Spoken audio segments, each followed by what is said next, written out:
You ask Tiger to solve. This deals with linear equations with one unknown. The final result is f equals -6.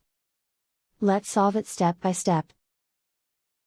Group all f terms on the left side of the equation. Subtract 6f from both sides. Group like terms.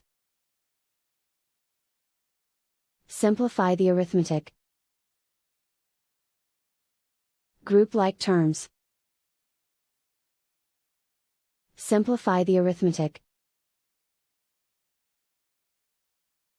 Group all constants on the right side of the equation.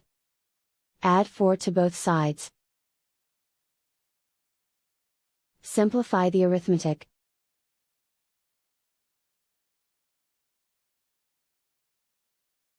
Isolate the f. Divide both sides by -5. Cancel out the negatives. Simplify the fraction. Move the negative sign from the denominator to the numerator. Find the greatest common factor of the numerator and denominator.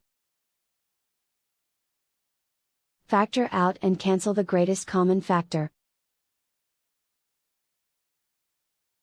And so the final result is f equals -6.